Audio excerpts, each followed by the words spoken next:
ನಮಸ್ತೆ ಎಲ್ರಿಗೂ ಶುಭ ಶುಕ್ರವಾರದ ಶುಭಾಶಯಗಳನ್ನ ಹೇಳ್ತಾ ಇದ್ದೀನಿ.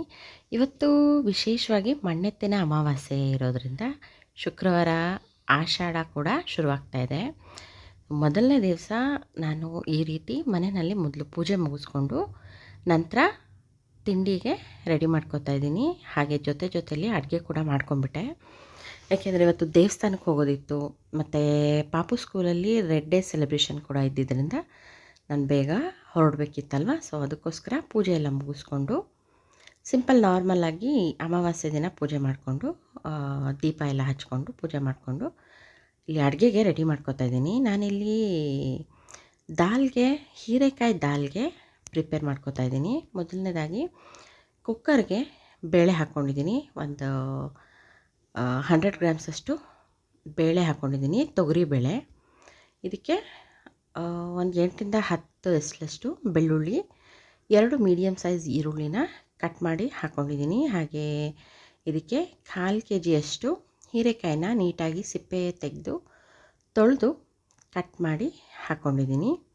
ಇದಕ್ಕೆ ಹಸಿಮೆಣಸಿನ್ಕಾಯಿ 4 ಹಾಕ್ಕೊಂಡ್ರೆ ಸಾಕು, ಏಕೆಂದರೆ ಸಾಂಬಾರು ಪುಡಿ ಹಾಕೋತೀವಲ್ಲ ಅದ್ರ ಜೊತೆಗೆ ಅಷ್ಟಾದರೆ ಸಾಕಾಗುತ್ತೆ.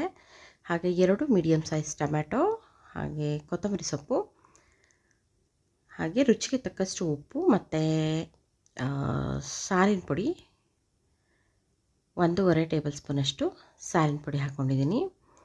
ಹಸಿಮೆಣಸಿನ್ಕಾಯಿ ರುಚಿಗೆ ಮತ್ತು ಸಾಂಬಾರು ಪುಡಿ ಹಾಕೋದ್ರಿಂದ ಕೂಡ ವಿಶೇಷವಾಗಿ ರುಚಿ ಬರುತ್ತೆ. ಹಾಗೆ ಅರ್ಧ ಕಪ್ಪಷ್ಟು ತೆಂಗಿನಕಾಯಿ ತುರಿ ಮತ್ತು ಅಗತ್ಯಕ್ಕೆ ತಕ್ಕಷ್ಟು ನೀರು ಹಾಕ್ಕೊಂಡು ಕುಕ್ಕರ್ ಲಿಡ್ ಕ್ಲೋಸ್ ಮಾಡಿ 2 ವಿಷಲ್ಸ್ ಬರೆಸ್ಬೇಕು. ಇದು ಅನ್ನಕ್ಕೆ, ಮುದ್ದೆಗೆ ಮತ್ತು ಚಪಾತಿಗೆ, ರೊಟ್ಟಿಗೆ ಎಲ್ಲದಕ್ಕೂ ತುಂಬಾ ಟೇಸ್ಟಿಯಾಗಿರುತ್ತೆ. ಮಾಡೋದೂ ತುಂಬಾ ಸುಲಭ ಅಲ್ವಾ. ಸೊ ಅದಕ್ಕೋಸ್ಕರ ನಾನು ಬೇಗ ಪ್ರಿಪೇರ್ ಆಗುತ್ತೆ ಅನ್ನೋ ಕಾರಣಕ್ಕೆ ಇವತ್ತು ಹೀರೆಕಾಯಿ ದಾಲ್ ಮಾಡ್ಕೊಂಡಿದ್ದೀನಿ. ತುಂಬಾ ಟೇಸ್ಟಿಯಾಗಿರುತ್ತೆ. ಇದು ಖಂಡಿತ ನೀವು ಟ್ರೈ ಮಾಡಿ. ಇದಕ್ಕೆ ಹೀರೆಕಾಯಿ ಜೊತೆಗೆ ಬದನೆಕಾಯಿ ಕೂಡ ಸೇರಿಸ್ಕೋಬೋದು, ಅದು ಚೆನ್ನಾಗಿರುತ್ತೆ. ಹೀರೆಕಾಯಿ ಅರ್ಧ, ಬದನೆಕಾಯಿ ಅರ್ಧ ಕೂಡ ಹಾಕ್ಕೋಬೋದು. ಇದನ್ನು ಬೇರೆ ಬೇರೆ ತರಕಾರಿಗಳಲ್ಲಿ ಅಂದರೆ ಸೊಪ್ಪಲ್ಲೂ ಕೂಡ ಮಾಡ್ಕೋಬೋದು. ಮೆಂತ್ಯ ಸೊಪ್ಪಲ್ಲಿ, ಪಾಲಕ್ ಸೊಪ್ಪು ಕೂಡ ತುಂಬಾ ಟೇಸ್ಟಿಯಾಗಿರುತ್ತೆ, ತುಂಬ ಚೆನ್ನಾಗಿರುತ್ತೆ. ಕುಕ್ಕರ್ ಇಟ್ಮೇಲೆ ನಾನು ಹಾಗೆ ಬ್ರೇಕ್ಫಾಸ್ಟ್ಗೆ ಇಲ್ಲಿ ರೊಟ್ಟಿ ಮಾಡ್ಕೋತಾ ಇದ್ದೀನಿ.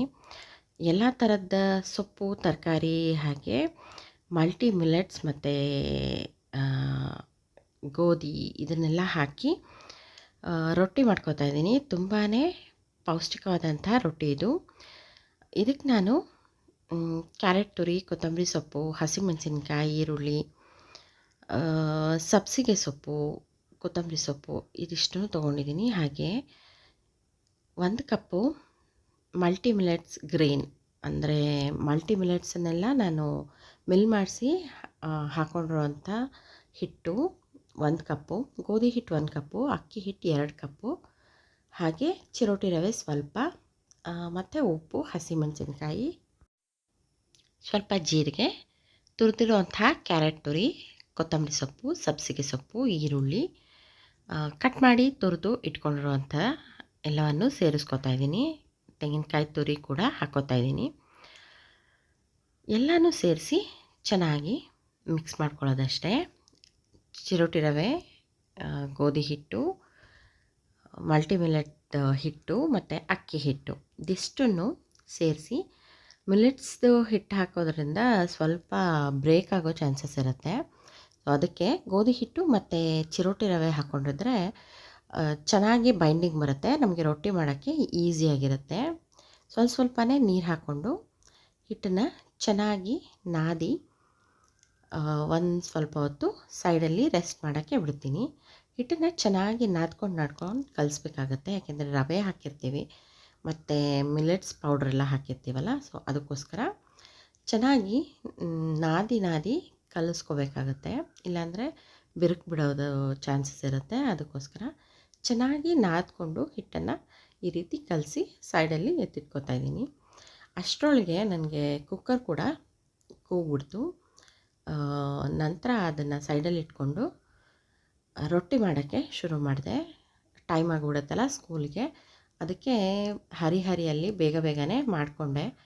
ನೋಡಿ ಈ ರೀತಿ ಈ ರೊಟ್ಟಿ ನಮಗೆ ಈಸಿಯಾಗಿ ಪರೋಟ ಥರ ಮಾಡ್ಕೋಬೋದು. ತುಂಬಾ ಟೇಸ್ಟಿ ಆ್ಯಂಡ್ ಹೆಲ್ದಿ ಕೂಡ. ಹೊಸಿಯ ಕೂಡ ನಮಗೆ ಕಷ್ಟ ಆಗಲ್ಲ. ಸ್ವಲ್ಪ ಮೇಲೆ ಹಿಟ್ಟು ಹಾಕ್ಕೊಂಡು ಹೊಸಿಬೋದು.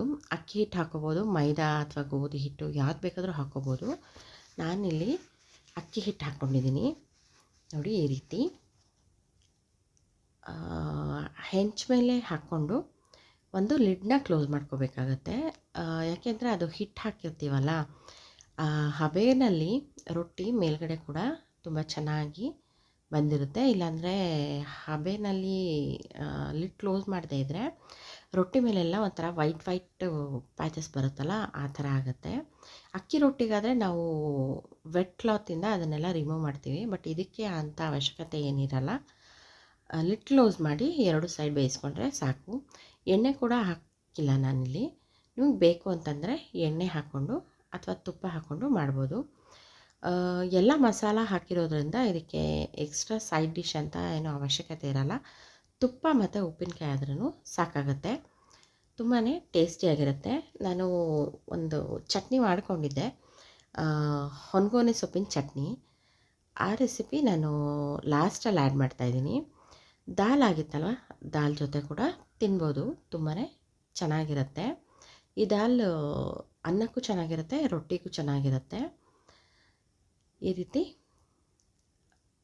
ಪ್ರಿಪೇರ್ ಆಗಿರುತ್ತೆ. ನೋಡಿ ಈ ರೀತಿ ಆಗಿರುತ್ತಲ್ವ, ಇದನ್ನು ನಾವು ಹಾಗೆ ಕೂಡ ರೊಟ್ಟಿ ಜೊತೆಗೆ ಚಪಾತಿಗಳ ಜೊತೆಗೆ ತಿನ್ಬೋದು. ಇದನ್ನು ಸ್ವಲ್ಪ ಮ್ಯಾಶ್ ಮಾಡಿಕೊಂಡು ನಾವು ಮುದ್ದೆಗೆ ರೈಸ್ಗೆ ಕೂಡ ತಿನ್ಬೋದು. ತುಂಬಾ ಟೇಸ್ಟಿಯಾಗಿರುತ್ತೆ. ತುಂಬಾ ಟೇಸ್ಟಿ ಹಾಗೆ ಹೆಲ್ದಿ ಕೂಡ. ಇದರಲ್ಲಿ ಜಾಸ್ತಿ ಯಾವುದೇ ಮಸಾಲ ಪದಾರ್ಥ ಯೂಸ್ ಮಾಡಿಲ್ವಲ್ಲ, ಆರೋಗ್ಯ ಕೂಡ ತುಂಬಾ ಒಳ್ಳೆಯದಾಗಿರುತ್ತೆ. ಮಾಡೋಕ್ಕೆ ಕೂಡ ತುಂಬಾ ಈಸಿ. ಇದನ್ನೆಲ್ಲ ಚೆನ್ನಾಗಿ ಮ್ಯಾಶ್ ಮಾಡಿಕೊಂಡು ಎಷ್ಟು ಬೇಕಷ್ಟು ನೀರು ಹಾಕ್ಕೊಂಡು ಸ್ವಲ್ಪ ರುಚಿಗೆ ಬೇಕಾದಷ್ಟು ಉಪ್ಪು ಮತ್ತು ಖಾರ ನೋಡಿಕೊಂಡು ಆ್ಯಡ್ ಮಾಡಿಕೊಂಡ್ರೆ ಆಯಿತು. ಇದನ್ನು ಚೆನ್ನಾಗಿ ಕುದಿಸಿ ಚೆನ್ನಾಗಿ ಮಿಕ್ಸ್ ಮಾಡಿ ಚೆನ್ನಾಗಿ ಕುದಿಸ್ಬೇಕಾಗತ್ತೆ. ಕುದಿಸ್ಬಿಟ್ಟು ಇದಕ್ಕೆ ಒಂದು ತುಪ್ಪ ಮತ್ತು ಸಾಸಿವೆ, ಕರಿಬೇವು, ಒಣಮೆಣಸಿನ್ಕಾಯಿ, ಬೆಳ್ಳುಳ್ಳಿ ಎಲ್ಲ ಹಾಕಿ ಒಗ್ಗರಣೆ ಮಾಡಿಕೊಂಡ್ರೆ ತುಂಬಾ ರುಚಿಕರವಾದಂಥ ಆರೋಗ್ಯಕರವಾದಂಥ ರೆಸಿಪಿ ಹೀರೆಕಾಯಿ ದಾಲ್ ಪ್ರಿಪೇರ್ ಆಗುತ್ತೆ. ಒಗ್ಗರಣೆಗೆ ನಾನಿಲ್ಲಿ ತುಪ್ಪನೇ ಬಳಸ್ಕೊತಾ ಇದ್ದೀನಿ. ತುಪ್ಪ ಆರೋಗ್ಯಕ್ಕೆ ಒಳ್ಳೆಯದೇ, ಬಟ್ ಅತಿ ಆಗಬಾರ್ದು ಅಷ್ಟೇ. ತುಪ್ಪ ತಿನ್ನೋದ್ರಿಂದ ನಮ್ಮ ಮೂಳೆಗಳ ಆರೋಗ್ಯ ಚೆನ್ನಾಗಿರುತ್ತೆ. ಆದ್ದರಿಂದ ಈ ರೀತಿ ಸಾಂಬಾರು ಒಗ್ಗರಣೆಗೆ, ರೊಟ್ಟಿಗೆ, ದೋಸೆಗೆ ಎಲ್ಲ ಮಕ್ಕಳಿಗೆ ನಾನು ತುಪ್ಪನೇ ಬಳಸ್ತೀನಿ. ಅದಾದ ನಂತರ ನಾನು ಪಾಪುನ ಕರ್ಕೊಂಬರೋಕ್ಕೆ ಸ್ಕೂಲ್ ಹತ್ರ ಹೋಗಿದ್ದೆ. ಅವ್ನಿಗೆ ಇವತ್ತು ರೆಡ್ ಡೇ ಸೆಲೆಬ್ರೇಷನ್ ಇತ್ತು. ತುಂಬಾ ಮುದ್ದಾಗಿ ಕಾಣ್ತಾಯಿದ್ರು. ಅವನು ಕರ್ಕೊಂಡು ದೇವಸ್ಥಾನಕ್ಕೆ ಹೋಗಿದ್ವಿ. ತುಂಬಾ ರಶ್ ಇತ್ತು. ಚಾಮುಂಡೇಶ್ವರಿ ದೇವಸ್ಥಾನಕ್ಕೆ ಹೋಗಿದ್ವಿ ನಾವು. ಭಾಳ ರಶ್ ಇತ್ತು. ಎಷ್ಟು ಜನ ಇದ್ದರು ಅಂದರೆ ನಮಗಲ್ಲಿ ನಿಂತ್ಕೊಳ್ಳೋಕ್ಕೆ ಕೂಡ ಜಾಗ ಇರಲಿಲ್ಲ. ಆರಾಮಾಗಿ ಕೂತ್ಕೊಂಡು ಪೂಜೆ ಮಾಡೋಕ್ಕೆ ಕೂಡ ಸ್ಥಳ ಇರಲಿಲ್ಲ. ಅಲ್ಲೇ ಅಡ್ಜಸ್ಟ್ ಮಾಡಿಕೊಂಡು ದರ್ಶನ ಮುಗಿಸ್ಕೊಂಡು ಅಲ್ಲಲ್ಲೇ ಕೂತ್ಕೊಂಡಿದ್ರು. ನೋಡಿ ಎಷ್ಟು ಜನ ಇದ್ದಾರೆ ಅಲ್ವಾ. ಇವತ್ತು ಅಮಾವಾಸ್ಯೆ ಪ್ರಯುಕ್ತ ತುಂಬ ಜನ ಸೇರಿದರು ದೇವಸ್ಥಾನದಲ್ಲಿ. ದೀಪ ಹಚ್ಚೋರು, ನಿಂಬೆಹಣ್ಣಿನ ದೀಪ ಮತ್ತು ಬೆಲ್ಲದ ಆರತಿ ಮಾಡೋರು ಮತ್ತು ಕೂಷ್ಮಾಂಡ ದೀಪ ಎಲ್ಲ ಹಚ್ತೇವಲ್ಲ, ಸೊ ಅದಕ್ಕೋಸ್ಕರ ಇವತ್ತು ತುಂಬಾ ಜನ ಸೇರಿದರು. ಆದರೂ ಪೂಜೆ ಎಲ್ಲ ಮುಗಿಸ್ಕೊಂಡು ದೀಪ ಎಲ್ಲ ಹಚ್ಕೊಂಡು ಏನು ನೀನು ತೊಗೊಂಡಿರೋದು? ಹೊರಡೋ ಅಷ್ಟೊತ್ತಿಗೆ ಅವನಿಗೆ ಏನದು? ಅಡುಗೆ. ಏನದು? ಅಡುಗೆ ಮಾಡ್ತೀಯಾ ನೀನು? ಏನೇನು ಇರೋದು ಅದರಲ್ಲಿ? ಅವನಿಗೆ ಅದನ್ನು ಕೊಡಿಸ್ಕೊಂಡು ಮನೆಗೆ ಬಂದ್ವಿ. ಮನೆಗೆ ಬಂದಮೇಲೆ ರಂಗೋಲಿ ಸೊಪ್ಪಿತ್ತು. ಆ ಸೊಪ್ಪಲ್ಲಿ ಒಂದು ಚಟ್ನಿ ಮಾಡ್ಕೊತಾ ಇದ್ದೀನಿ. ಒಂದೇ 1 ಟೇಬಲ್ ಸ್ಪೂನಷ್ಟು ಎಣ್ಣೆ ಹಾಕ್ಕೊಂಡಿದ್ದೀನಿ. ಅರ್ಧ ಟೀ ಸ್ಪೂನಷ್ಟು ಸಾಸಿವೆ, ಜೀರಿಗೆ, ಹಾಗೆ 1 ಟೇಬಲ್ ಸ್ಪೂನ್ ಕಡಲೆಬೇಳೆ ಹಾಕಿ 1 ಟೇಬಲ್ ಸ್ಪೂನಷ್ಟು ಧನಿಯಾ, ಇದಿಷ್ಟನ್ನು ಒಗ್ಗರಣೆಗೆ ಹಾಕ್ಕೊಂಡಿದ್ದೀನಿ.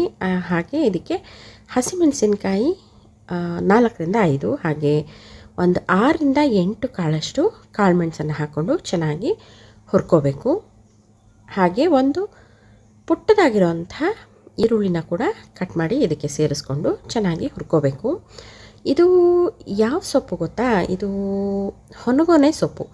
ಈ ಹೊನಗೊನೆ ಸೊಪ್ಪು ಕಣ್ಣಿಗೆ ತುಂಬಾ ತಂಪು ಅಂತ ಹೇಳ್ತಾರೆ. ತುಂಬಾ ಆರೋಗ್ಯಕರವಾದಂಥ ರೆಸಿಪಿ ಇದು. ತುಂಬಾ ಹೆಲ್ದಿ ಡಿಶ್ ಅಂತಲೇ ಹೇಳ್ಬೋದು. ಇದನ್ನು ಕೂಡ ಸೇರಿಸ್ಕೊಂಡು ಒಂದು 5ರಿಂದ 7 ನಿಮಿಷ ಇದನ್ನು ಚೆನ್ನಾಗಿ ಸ್ವಲ್ಪ ಆಯಿಲಲ್ಲಿ ಫ್ರೈ ಮಾಡ್ಕೋಬೇಕು. ನಂತರ ಇದಕ್ಕೆ ಹುಣಸೆಹಣ್ಣು, ಉಪ್ಪು, ಕಲ್ಲುಪ್ಪನ್ನು ಹಾಕ್ಕೊಂಡಿದ್ದೀನಿ. ಇದಿಷ್ಟನ್ನು ಸ್ವಲ್ಪ ತಣ್ಣಕ್ಕಾದ್ಮೇಲೆ ಮಿಕ್ಸರ್ಗೆ ಹಾಕ್ಕೊಂಡು ಸ್ವಲ್ಪ ನೀರು ಹಾಕ್ಕೊಂಡು ನುಣ್ಣಗೆ ರುಬ್ಬಿ ಚಟ್ನಿ ಮಾಡ್ಕೊಳ್ಳೋದು ಅಷ್ಟೇ. ಈ ಚಟ್ನಿ ತುಂಬಾ ಟೇಸ್ಟಿಯಾಗಿರುತ್ತೆ. ರೈಸ್ಗೇನಾದರೂ ನೀವು ಮಾಡಿಕೊಂಡ್ರೆ ಇದಕ್ಕೆ ಸ್ವಲ್ಪ ಉಪ್ಪು ಹುಳಿ ಸ್ವಲ್ಪ ಜಾಸ್ತಿ ಹಾಕ್ಕೊಂಡ್ರೆ ಚೆನ್ನಾಗಿರುತ್ತೆ.